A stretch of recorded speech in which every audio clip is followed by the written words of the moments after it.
सभी राष्ट्रवादियों का स्वागत है पॉलिटिकल बज़ में। दोस्तों, बिहार विधानसभा चुनाव को मात्र एक महीने से भी कम का समय बचा हुआ है, लेकिन अभी से महागठबंधन के अंदर में खींचतान हमें देखने को मिल रही है। सीट शेयरिंग को लेकर इनके बीच में बात नहीं बन रही है। कांग्रेस और राजद दोनों अड़ी हुई है अपने अपने खेमों में और कोई भी कॉम्प्रोमाइज करना नहीं चाहता। राजद को यह लगता है कि कांग्रेस को अगर हमने ज्यादा सीटें दे दी और कांग्रेस हार गई तो ये ना हो कि हमारी सत्ता हमारे हाथ पे आते आते रह जाए, क्योंकि 2020 में जो महागठबंधन की किरकिरी हुई थी, जो हार का सामना उनको फेस करना पड़ा था, राजद के बड़े बड़े नेताओं ने यह कह दिया था क्योंकि कांग्रेस 70 सीटों में से सिर्फ 19 जीत के आई है, इसीलिए हम नहीं जीत पाए, हमारी सरकार नहीं बनी, बनते बनते रह गई। तो यही डर सता रहा है राजद को कि हमने अगर कांग्रेस को सीट दे दिया और कांग्रेस हारी, जो कि हारना उनका तय है, क्योंकि बिहार के अंदर में कांग्रेस पार्टी का एग्जिस्टेंस नहीं है। लालू यादव ने कांग्रेस को पूरी तरह से समतल कर दिया था बिहार के अंदर में, नहीं तो बिहार के अंदर में भी एक तूती बोला करती थी कांग्रेस पार्टी की। लालू यादव यही प्लान करने वाला था जदयू के साथ में। जैसे ही नीतीश कुमार उनके साथ में चले गए थे, फिर नीतीश कुमार यहां पे क्यों आए एनडीए में, आपको पता है? क्योंकि उनको भी पता चल गया था कि ये लालू यादव पूरी जदयू को निगलने की ताक में है और कम से कम 12 से 14 एमएलए जदयू के कांटेक्ट में थे लालू के साथ में। पूरी जदयू को ना निगलने लालू यादव और अपने बच्चे को चीफ मिनिस्टर बनाने का उसका सपना पहले से ही था। तो इसीलिए नीतीश कुमार जी ने बिना देरी किए फिर से एनडीए में आ गए थे। तो लालू यादव ने कांग्रेस पार्टी को खत्म कर दिया था और आज की डेट में देखिए इन दोनों के बीच में सीट शेयरिंग को लेकर बात नहीं बन रही है। कल मल्लिकार्जुन खड़गे के घर में देर रात तक बहुत मीटिंग चली है, जहां पे बिहार कांग्रेस के जितने भी प्रभारी हैं दोस्तों, वो भी सब पहुंचे हुए थे वहां पे। और मीटिंग के अंदर में उन लोगों ने फाइनलाइज किया कि कौन से कैंडिडेट कांग्रेस के कहां से उतरेंगे, उस पर मोहर लगा दी है मल्लिकार्जुन खड़गे ने। तो आज हो सकता है इन लोगों की तरफ से ऑलरेडी नाम अनाउंसमेंट हो जाए और ये लोग नॉमिनेशन भी फाइल कर ले। अब बात करें दोस्तों कि तेजस्वी यादव की कई मांगे हैं जो पूरी नहीं कर रही है कांग्रेस पार्टी। एक तो चीफ मिनिस्टर का चेहरा घोषित नहीं कर रही है, प्लस सीट शेयरिंग पे इनके बीच में बात नहीं बन रही है। यही दो जन, राहुल गांधी और तेजस्वी यादव, जो वोटर अधिकार यात्रा में एक साथ परछाई, एक शरीर एक परछाई की तरह घूम रहे थे, आज लट बजा रहे हैं। क्योंकि तेजस्वी यादव अभी दिल्ली के अंदर में 2 दिन होके आए, एक भी मुलाकात नहीं की, राहुल गांधी ने मना कर दिया नहीं करना मिलना इससे। तो तेजस्वी यादव ने इसको ईगो इश्यू बना लिया और पूरी बर्बाद करने की कगार पे है। अभी भी कुछ न्यूज़पेपर ये लिख रही है कि कांग्रेस ने तो यहां तक अपने बिहार के टीम को कह दिया है कि तुम लोग 243 सीटों पर चुनाव लड़ने की तैयारी रखो। सोचिए, तो अभी भी इनके बीच में बात नहीं बन रही है। अब बात करें मुकेश सहनी को कोने में ले जाके तेजस्वी यादव ने अच्छे से समझा दिया कि देख 18 सीटें मिलेंगी, चुनाव लड़ना है तो लड़, नहीं तो निकल, ज्यादा नखरे मत दे, क्योंकि टाइम नहीं है ना भाई। पहले चरण का वोटिंग होनी है दोस्तों 6 नवंबर को। अब 2-3 दिन बचे हैं नॉमिनेशन फाइल करने में, 2 दिन। तो 2 दिन के अंदर जिन्होंने नॉमिनेशन फाइल किया वो चुनाव में खड़े हो पाएंगे। जो दूसरा चरण है 11 तारीख को, उसका भी नॉमिनेशन ऑलरेडी चालू हो चुका है फाइल करना। सीपीआई एमएल, जो सीपीआई माले हैं, और भाकपा ने 18 कैंडिडेटों को ऑलरेडी नॉमिनेशन फाइल करवा दिया। वहीं राजद ने 35 लोगों की लिस्ट ऑलरेडी जारी कर दी है। आज खुद राघोपुर से तेजस्वी यादव अपना नामांकन भरेंगे। कांग्रेस पार्टी ने भी पहली सूची अपनी तैयार कर ली है और थोड़ी देर बाद आ सकती है। वर्बली अपने अपने नेताओं को कह दिया है कि तुम लोग नॉमिनेशन भरने की तैयारी करो। वहीं अगर बात करते हैं जनसुराज की, तो जनसुराज ने दूसरी लिस्ट जाहिर कर दी है दोस्तों 65 सीटों कैंडिडेट्स की। पहले चरण में इन लोगों ने की थी 51 कैंडिडेट्स की लिस्ट जारी, अभी 65 लोगों की लिस्ट जारी की है, मतलब 116 अब तक टोटल कैंडिडेट्स का नाम अनाउंस किया है जनसुराज ने। वहीं बात करें नटवर लाल की पार्टी आम आदमी पार्टी, जो कि one of the most fraud party कह सकते हैं। इन लोगों ने अपने चंगू मंगू उतारे, अपने कैंडिडेट्स, 48 कैंडिडेट्स की दूसरी लिस्ट उतारी है। पहले लिस्ट में 11 जन की नाम दी थी, दूसरी लिस्ट में इन्होंने 48 लोगों का नाम दिया है, मतलब 59 अब तक उतार चुकी है आम आदमी पार्टी। वहीं अब आ जाते हैं थोड़ी एनडीए में। एनडीए के अंदर में सब कुछ बढ़िया चल रहा था दोस्तों, लेकिन 2-4 सीटों को लेके ही मतभेद फंसा हुआ है, पूरा पेच वहीं पे फंसा हुआ है। चिराग पासवान की पार्टी को 29 सीट्स मिले हैं इस बार।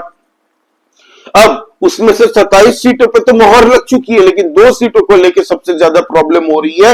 वो 2 सीटें हैं दोस्तों, एक है महुआ और दूसरी जो सीट है दोस्तों उस पे बात चल रही है कि कौन लड़ेगा, जदयू लड़ेगा या फिर उपेंद्र कुशवाहा। महुआ जो सीट है उसको लेके उपेंद्र कुशवाहा जी बड़ी ही प्रॉब्लम क्रिएट कर रहे हैं, नाराज चल रहे हैं, इसीलिए यूनियन मिनिस्टरों को भेजना पड़ा। उनके साथ में मुलाकात करके यूनियन मिनिस्टर के साथ में सम्राट चौधरी भी थे, उनके साथ में मीटिंग करके उनको समझाया गया कि भाई पिछली बार लोकसभा के अंदर में एक लोकसभा सीट भी नहीं जीत पाए थे तुम, फिर भी तुम लोगों को राज्यसभा का मंत्री बनाया, मेंबर बनाया, और अब तुम सीट को लेकर नखरे दिखा रहे हो, तो ये गलत है। जो डिजर्विंग नहीं करते हो तुम, फिर भी तुमको इतनी सीटें मिल रही है। और कुशवाहा ऐसा कैरेक्टर है ना भाई, वही कैरेक्टर साहनी है।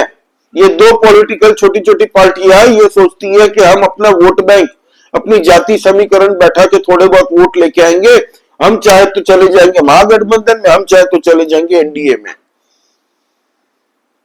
तो उपेंद्र कुशवाहा की ये उनका नेचर है। बाय द वे पलटी मारते उनको टाइम भी नहीं लगेगा।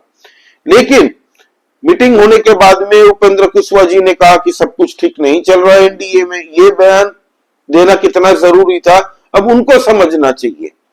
वही बात कर ले दोस्तों कि 2 सीटों जिसके बारे में बात हो रही थी, एक थी महुआ सीट जिसको लेकर उपेंद्र कुशवाहा नखरे दिखा रहे हैं, और दूसरी है दोस्तों चकाई सीट।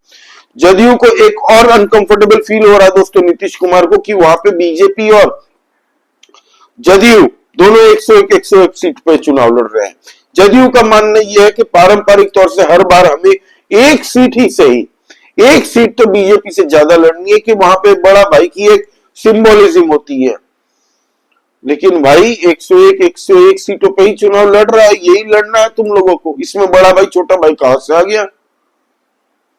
बाकी बीजेपी की तरफ से 71 लोगों की कैंडिडेट्स की लिस्ट उतार दी गई है और जबरदस्त लिस्ट उतारी है भाई। पहली लिस्ट में तो ज्यादा बवाल नहीं देखने को मिला हमें बीजेपी के कार्यकर्ताओं के द्वारा, लेकिन दूसरी लिस्ट जो निकलेगी मुझे लग रहा है थोड़ी बहुत प्रॉब्लम बीजेपी के अंदर में भी होगी, बस टिकट मिलने और ना मिलने के वजह से, लेकिन बीजेपी इसको हैंडल कर लेगी। वहीं जदयू की लिस्ट भी तैयार है। जदयू आज लिस्ट जारी कर देगा दोस्तों, और जदयू ने अपने सारे कैंडिडेटों को ऑलरेडी बता दिया है पहले से कि आप लोगों का नाम अनाउंसमेंट होने की राह मत देखना, आप लोग लड़ रहे हो इस जगह से तो तैयारी रखना नॉमिनेशन फाइल करने की, जैसे ही लिस्ट आता है तुरंत नॉमिनेशन फाइल कर देना। वहीं अगर बात करें जीतन राम मांझी जी की, तो उन्होंने 6 सीटों पे जो उनके कैंडिडेट्स है उनकी नाम की लिस्ट उतार दी है, ऑलरेडी बता दिया है, जिसमें उनकी समदन भी है और उनमें एक उनकी बहुरानी भी है। वहीं एलजेपी ने दोस्तों ऑलरेडी सिंबल बांटना शुरू कर दिया है। चिराग पासवान ने कल उल्लास पांडे जी को बक्सर के जो ब्रह्मपुर कॉन्स्टिट्यूएंसी है उसकी बांट दी है। अब दोस्तों वहां पे किशनगंज एक ऐसा एरिया है ना जिसको लेके मुझे लग रहा है बीजेपी इस बार बड़ी पॉजिटिव है, क्योंकि पिछली बार सिर्फ 1,500 मतों से बीजेपी की कैंडिडेट हारी थी, आई थिंक स्वीटी नाम है उनका। तो हो सकता है इस बार वो चैलेंजिंग सीट को जीत जाए बीजेपी। वहां पे 61% मुस्लिम संख्या है पॉपुलेशन, और बीजेपी कई सालों से इस पे मेहनत भी कर रही है, तो अच्छी सीट है। ऐसी बहुत सारी सीटें हैं जहां पे बहुत कम मार्जिन से एनडीए हारती है या बहुत कम मार्जिन से एनडीए जीतती है, उस पे हम पर्टिकुलरली चर्चा करेंगे आने वाले टाइम में दोस्तों कि ऐसी कौन कौन सी सीट है जहां पे बीजेपी को सही से लड़ने की जरूरत है। फिर दोस्तों बात करेंगे हम अपने सबसे फेवरेट कैरेक्टर राहुल गांधी जी। राहुल गांधी जी ने मुलाकात तो नहीं की तेजस्वी यादव से। अब राजद बोल रही है हम 58 सीट देंगे, ये बोल रहे हैं हम 65 सीट लेंगे अपने चॉइस की। तो इनके बीच में मतभेद चल रहा है। अब तेजस्वी यादव ने 2 दिन पहले ये भी कहा था कि हम 1-2 दिन के अंदर में अपनी लिस्ट बता देंगे। सबने अपने अपने कैंडिडेट्स को फील्ड करना शुरू कर दिया है। ग्राउंड पे मूवमेंट दिख रही है, हर एक कैंडिडेट्स हर एक पॉलिटिकल पार्टी से मूव कर रहे हैं। तो लास्ट में अब सवाल ये उठता है, क्या आज फाइनलाइज हो जाएगा महागठबंधन के अंदर में? अगर नहीं होता तो भाई दिक्कत आ जाएगी, क्योंकि इतनी आसान सिचुएशन होती ना, इतनी अगर कॉम्पिटिटिव फाइट ना होती दोनों के बीच में, तो सीट शेयरिंग फॉर्मूले पे परसों दिन ही बात बन जाती। ये जो इतना एक्स्ट्रा टाइम खींच रहा है ना, मतलब इनके बीच में सब कुछ सही नहीं चल रहा। तो ये बात ऑलरेडी तय हो चुकी है और अब बिहार के अंदर में लोग भी ये बात करना शुरू कर दिए हैं। कब इनके नाम लिस्ट बाहर आएंगी, कौन कहां से चुनाव लड़ रहा, सीट शेयरिंग फॉर्मूला बाहर आएगा, कब कैंडिडेट्स अपनी तैयारी में जुटेंगे, क्योंकि अब एनडीए की तरफ से जैसे ही रैलियां शुरू होगी, प्रचार प्रसार पूरी तरह से सुपड़ा साफ कर देंगे। वो लास्ट ओवर में, लास्ट 5 ओवर में अमित शाह जी, मोदी जी, योगी जी, हेमंत बिश्व शर्मा, मोहन यादव जी, पुष्कर सिंह धामी जी, मनोज तिवारी, रवि किशन, नीरव वाघ, कौन कहां का किन किन का नाम ले भाई। इनके पास तो स्टार कैंपेनर की भाई पूरे कश्मीर से कन्याकुमारी और गुजरात से लेके पूरा नॉर्थ ईस्ट तक जितने भी स्टार कैंपेनर है सब कुछ जाएंगे बिहार में। बीजेपी एक फोर्स है भाई, मशीन है, पूरी एक बहुत बड़ी मशीनरी है चुनाव लड़ने की। इनको टक्कर ये नहीं दे पाएंगे। वहीं पर जनसुराज की बात कर लेते हैं थोड़ी दोस्तों, जहां बात आई है, क्योंकि जनसुराज की पार्टी में ना जिन जिनको टिकट दिया जा रहा है, कई वकील है, कई डॉक्टर है, कई ब्यूरोक्रेट्स हैं, सब मालदार लोग हैं। और यही आरोप जनसुराज के अंदर में कुछ लोग लगा रहे हैं कि टिकटें अच्छी पैसे खाई है टिकट बेचने में। कितना सच है कितना नहीं ये मैं कंफर्म नहीं कर सकता। ये जनसुराज के अंदर के लोग कह रहे हैं कि ये सब पढ़े लिखे लोगों को इसीलिए टिकट दिया गया है ताकि प्रशांत किशोर को माल अच्छा कमा पाए। तो ये चल रहा है। आम आदमी पार्टी से इसको मैं कम नहीं समझता दोस्तों, मेरी पर्सनल व्यूज है। और वहीं बात करें आम आदमी पार्टी की, तो आम आदमी पार्टी रेस में बिहार के अंदर में अकेला भी दौड़ेगा ना तो भी लास्ट आएगा। ये हाल है, वहां पे सुपड़ा साफ होगा और वर्ल्ड रिकॉर्ड बनेगा अगर किसी पार्टी का, तो वो बनेगा आम आदमी पार्टी का। जनसुराज से भी कम वोट परसेंटेज आएंगे उनके, आप देख लीजिएगा। उनके कैंडिडेट्सों का बस सुपड़ा साफ होना तय है वहां पे। उससे ज्यादा तेज प्रताप की पार्टी को वोट मिलेगा, देखिएगा उस परसेंटेज। जबकि तेज प्रताप कितने सीटों पे लड़ रहा है ये देखिएगा। ओवैसी फैक्टर महागठबंधन के लिए सबसे बड़ा थ्रेट अगर कोई है तो वो है असदुद्दीन ओवैसी की पार्टी एआईएमआईएम, क्योंकि मुस्लिम वोट बैंक इस बार बिहार के अंदर में बहुत ह्यूज चंक में ओवैसी को सपोर्ट कर रहा है।